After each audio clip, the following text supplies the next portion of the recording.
வணக்கம். தாய் டிவியின் பிரதான செய்திகளுடன் இணைந்திருக்க நான் ரோஷானி மனோரஞ்சன்.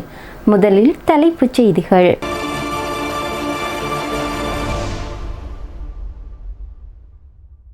ஈஸ்டர் தாக்குதல் விசாரணைகளை சீர்குலைக்க திட்டம், கொந்தளிக்கும் ஹிஸ்புல்லா எம்பி. ராஜபக்சர்களால் சுரேசலைவிற்கு ஏற்பட போகும் ஆபத்து. சிறைச்சாலைகளை காட்டி நாமலை ஒடுக்கிவிட முடியாத மொட்டுக்கட்சி சூளுரை. பிள்ளையான் சுரேசலைவிற்கு இடையில் அதிர வைக்கும் பின்னணி, ஆதாரத்துடன் அம்பலப்படுத்தும் கருணா. தீவிரமடையும் எல் நினோ, உலக நாடுகளுக்கு ஐநா வானிலை அமைப்பு எச்சரிக்கை. ஈரானிய தூதுவர்களை படுகொலை செய்ய இஸ்ரேல் திட்டம், அமெரிக்க ஊடக செய்திகளினால் பரபரப்பு. இனி விரிவான செய்திகள்.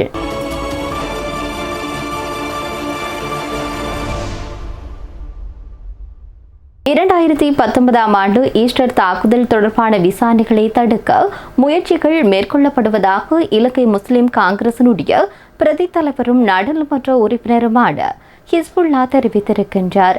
நிகழ்வொன்றில் கலந்து கொண்டு கருத்து வெளியிடும் போது இந்த விடயத்தை அவர் தெரிவித்திருக்கின்றார். மேலும் கருத்து வெளியிட்ட ஹிஸ்புல்லா, தாக்குதலுடன் சம்பந்தப்பட்டவர்கள் யாராக இருந்தாலும் அவர்களின் தகுதி அல்லது செல்வாக்கை பொருட்படுத்தாமல் சட்டத்தின் முன் நிறுத்தப்பட வேண்டும் என்று அவர் அழைப்பு விடுத்துள்ளார். அந்த பயங்கரவாத தாக்குதலில் கிறிஸ்தவ சமூகம் மிகப்பெரிய இழப்பை சந்தித்துள்ளதாக தெரிவித்த அவர், தாக்குதலுக்கு பிறகு குறிப்பாக காத்தான்குடியில் முஸ்லிம் சமூகமும் கடுமையான விளைவுகளை சந்தித்ததாக சுட்டிக்காட்டினார்.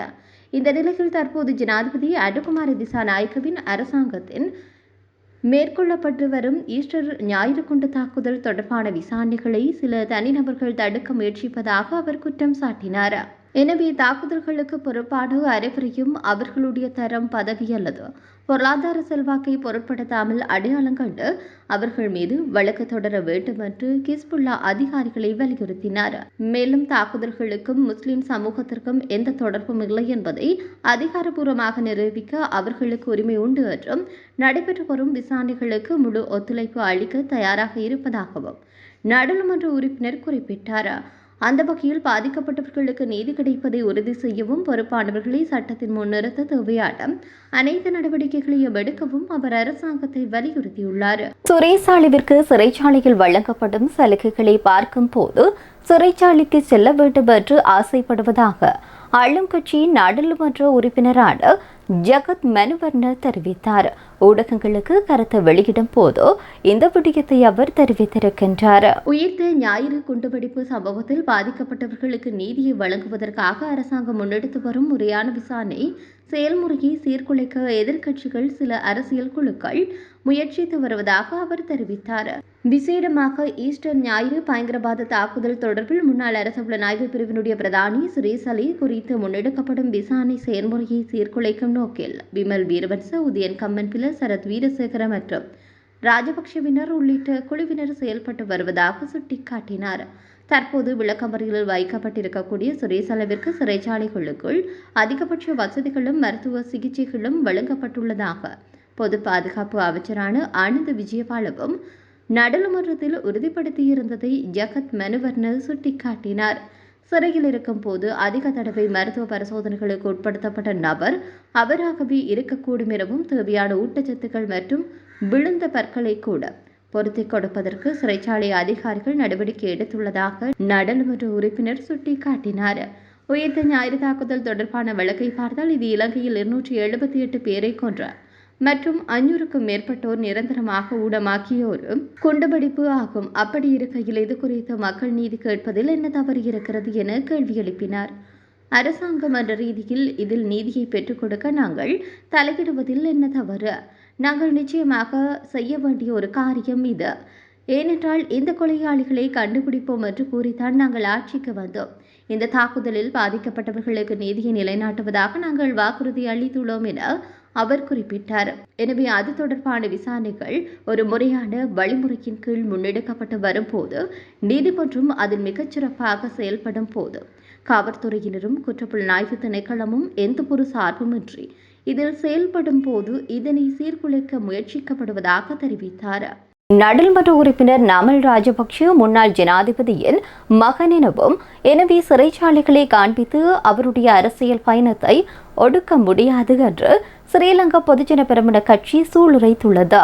அந்த கட்சியினுடைய நாடாளுமன்ற உறுப்பினரான டிவி சானுக்கு சமகால அரசியல் நிலவரம் தொடர்பில் ஊடகங்களுக்கு கருத்து வெளியிடும் போது இதனை பதிவு செய்திருக்கின்றார். அரசுக்கு எதிரான அரசியல் அடக்குமுறைகளை முன்னெடுப்பதற்காகவே தமக்கு விசுவாசமான அதிகாரிகள் இருவரை குற்றப்புலனாய்வு திணைக்களம் மற்றும் போலீஸ் உயர் பதவிகளுக்கு ஜனாதிபதி நியமித்தார். ஏனெனில் தற்போதைய ஆட்சியாளர்களுக்கு நாமல் ராஜபக்ஷதான் தங்களுக்குரிய பிரதான அரசியல் சவால் என்பது மிக நன்றாக தெரியும். இதன் காரணமாகவே நாமல் ராஜபக்ஷவிற்கு மக்கள் மத்தியில் அதிகரித்து வரும் ஆதரவை தடுப்பதற்கு அரசு முற்படுவதுடன் திட்டமிட்ட வகையில் அரசியல் அடக்குமுறைகளை கட்டவிழ்த்து விடுகிறது. நாமல் ராஜபக்ஷ என்பவர் இந்த நாட்டின் மூத்த அரசியல் தலைவர், மஹிந்த ராஜபக்ஷவின் புதல்வர் என்பதை அரசு மறந்துவிடக்கூடாது. எனவே சிறைச்சாலைகளை காண்பித்து அல்லது சிறையில் அடைப்போம் என அச்சுறுத்தி அவரை ஒருபோதும் அடிபணிய வைக்க முடியாது. நாங்கள் நாட்டின் சுயாதீன நீதிமன்ற கட்டமைப்பை முழுமையாக நம்புகின்றோம். ஆனால் நீதிமன்றத்திற்கு தங்களுக்கு சாதகமான போலி தகவல்களை அறிக்கையிடும் தேசிய மக்கள் சக்தியின் அரசியல் மயப்படுத்தப்பட்ட போலீசார் மீது எங்களுக்கு எந்தவிதமான நம்பிக்கையும் இல்லை என்று அவர் குறிப்பிட்டார். உயிர்த்த ஞாயிறு தாக்குதல் தொடர்பான விசாரணைகளின் போது முன்னாள் அமைச்சர் விநாயகமூர்த்தி முரளிதரன் குற்றப்புலனாய்வு திணைக்களத்திற்கு வாக்குமூலம் ஒன்றை வழங்கியிருப்பதாக சிங்கள செய்தி நிறுவனம் ஒன்று தகவல் வெளியிட்டிருக்கிறது. இந்த விசாரணையின் போதும் பிள்ளையான் தரப்பினருக்கும் அரச புலனாய்வு சேவையினுடைய முன்னாள் பிரதானி சுரேசாலிவிற்கும் இடையில் நெருங்கிய தொடர்பு இருந்ததாக அவர் வாக்குமூலம் பதிவு செய்திருப்பதாக தகவல் வெளியாகியிருக்கிறது. மேலும் கிழக்கு மாகாணத்தில் அவர்கள் இணைந்து மேற்கொள்ளப்பட்டிருக்கக்கூடிய செயற்பாடுகள் குறித்து பல முக்கிய தகவல்கள் வெளிப்பட்டிருப்பதாக குறித்த செய்தி நிறுவனம் மேலும் தகவல் தெரிவித்துள்ளது. பிள்ளையான் தரப்பினருக்கு தங்குமிட வசதிகளை பெற்றுக் கொடுப்பதில் சுரேசாலவினால் அறிமுகப்படுத்தப்பட்ட நபர்களே உதவிகளை வழங்கியதாக கருணா குறிப்பிட்டுள்ளார். இதற்கான நிதி உதவிகள் மற்றும் வசதிகளும் அவர்கள் நாளையே மேற்கொள்ளப்பட்டதாகவும் கருணா ஆதாரங்களுடன் வெளிப்படுத்தியுள்ளதாக குற்றப்புலனாய்வு திணைக்கள வட்டாரங்கள் தெரிவித்துள்ளது. கருணா மற்றும் பிள்ளையான் ஆகிய இருவரும் முன்னாள் ஜனாதிபதி மஹிந்த ராஜபக்ஷவிற்கு ஆதரவு வழங்கி வந்துள்ளனர். ஆனால் அவர்கள் இருவருக்கும் இடையில் நீண்ட காலமாக மோதல் போக்கு நிலவி வருவதாக சுட்டிக்காட்டப்பட்டுள்ளது. இந்த நிலையில் பிள்ளையான் தரப்பினரால் பொலனறுவை வெலிக்கத்தை பகுதியில் எடுக்கப்பட்ட சித்திரவதை முகாம் குறித்து குற்றப்புலனாய்வு திணைக்களம் பலரிடம் வாக்குமூலங்களை பெற்றுள்ளது. மேலும் கொழும்பு நகருக்கு அவர்களின் செயற்பாடுகளுக்கு உதவிய நபர்கள் குறித்து விரிவான விசாரணைகள் தற்போது ஆரம்பிக்கப்பட்டுள்ளதாக அந்த வட்டாரங்கள் மேலும் குறிப்பிட்டுள்ளன. பசிபிக் பெருங்கடலில் ஏற்பட்டு வரும் அசாதாரண மாற்றங்கள் காரணமாக அடுத்த சில மாதங்களில் ஏற்படும் எல்னினோ வானிலை நிகழ்வு அதிகமாக உருவாக்கக்கூடும் என்று ஐநா வானிலை அமைப்பு எச்சரித்துள்ளது. இது உலகளாவிய வெப்பநிலையை மேலும் அதிகரிக்க செய்து கடுமையான வானிலை மாற்றங்களை ஏற்படுத்தும் என்று எச்சரித்துள்ளது. மத்திய கிழக்கு மற்றும் கிழக்கு பசிபிக் பெருங்கடலில் மேற்பரப்பு நீர்வழக்கத்தை விட அதிகமாக வெப்படையும் நிகழ்வே எல்னினோ எனப்படுகிறது.